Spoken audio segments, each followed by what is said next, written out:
Hello there, this is the Handshake here, New Vision TV. I'm Lynn Komjisha and I'm joined by Paul Busharizi. Paul, welcome to the show. Thank you.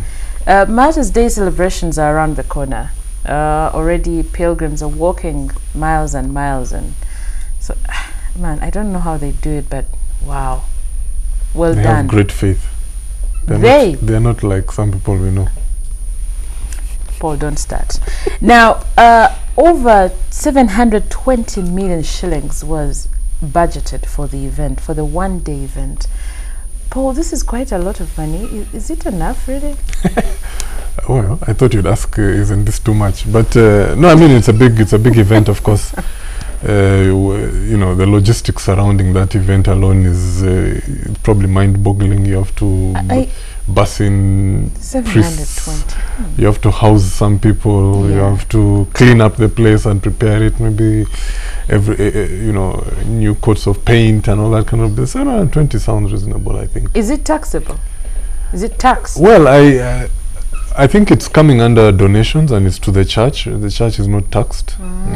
It's church institutions are not taxed, so it shouldn't. I don't think it's going to be taxed. The 720 million. Aren't we missing out on some taxes somewhere? Well, you shouldn't tax everything. And I think there's a consensus that religious bodies, you know, they go tax free. Okay, well, let me not go into the details because everything lately is being taxed. But it turns out that over 250 traders have been confirmed to participate in the one-day event, and they're yet to be accredited. Now, 250, I'm thinking, Paul, that's a little number. It's a little number? Well, I think we expect up to at least up to 20,000 people coming to the thing on that given day. I think 250 is okay, given that there's a lot of these traders are doing food, souvenirs. Because I really wanted to know what exactly, how can somebody tap into this? So food, souvenirs, other knickknacks, you know, where people might, who knows, you never know, somebody might want to buy whatever on the day. There's entertainment. There's a whole entertainment scene that goes on around the Martyrs Day. A lot of partying goes on, drinking and eating and you know, getting it on. And one bishop warned that, please do not eat pork while there. Oh, that's strange. It turns out people go to just eat, you know, have fun and forget they're there for faith. Well, I don't think. Well, I'm not anyone to talk about religion, but I don't think Jesus Christ would want sad people at his function. So, if people come there and have a blast, you know, I think it's allowed. So, how does the government gain from these 250 traders or so? Well, first of all, the 250 traders, aside from direct benefit to the government, are hospitality for visitors who come. So you want to be able to get water. Yeah, you want to be able to get water conveniently. You want to be able to get food conveniently. You want to be able to get all sorts of things. So they provide a good ambience for the visitors to the event. I imagine if the church is going to, what do you call it? Not certify them. What did you say? Accredit them. Accredit them. Yes.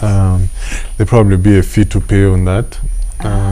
This fee, well, I'm not sure that the church would you know, his income would be taxed, but it gives some people something to do on the day as well. Yeah, true. And for some people, by the way, it's like their biggest day in the year in terms of sales, or they do more sales than around June 3rd than they do good news for months before after that event. God. So it's a good thing, keep some people in business, and as long as people are in business, we can always tax them when they come out of out of Martyrs Day. So it has a lot of indirect benefits. Obviously, because of just talk about the event itself, you know, the infrastructure around the Namugongo is now a lot better. Of course, this also comes after the Pope passed by about a few years ago.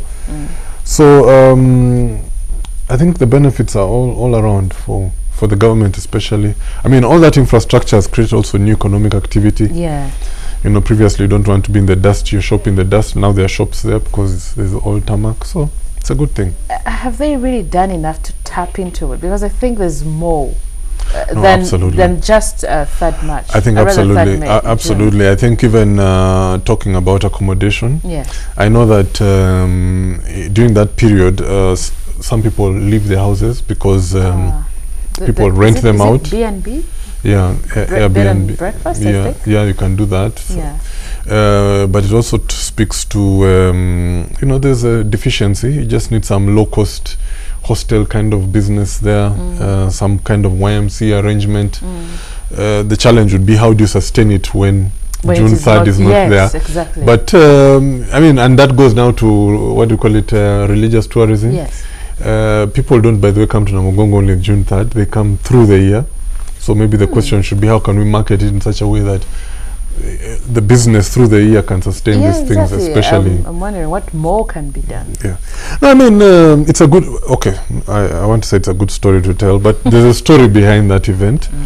It's a story of, as the church sells it, the narration of great faith by these Uganda martyrs. It's something that is easily sellable to Christians, Catholics and Protestants around the world, who make it their maybe their duty or their vocation to visit all these pilgrimage sites around the world. So why not make Uganda a destination? It's the only one, by the way, we have in this region. It's the only real serious religious site we have in this region. Is that so? Yes, think about it. The martyrs of Uganda are renowned, world renowned. We don't have an equivalent in Kenya. We don't have an equivalent in Tanzania or Rwanda, By the way, or Burundi. I think we are just sitting on Absolutely. a gold mine. But we need to be take maximum advantage of it. We need to actually improve the like accommodation around the place. B&B is good, but you need, some people will not be comfortable in that kind of thing. We need some sort of established hostels or who knows? Yeah, why not? And you market around that. Absolutely, make a world of difference. I think it would, absolutely, and perhaps would stop crying over the Uganda matters. Money. No, not Uganda matters. Money. Thank you, Paul. You're welcome.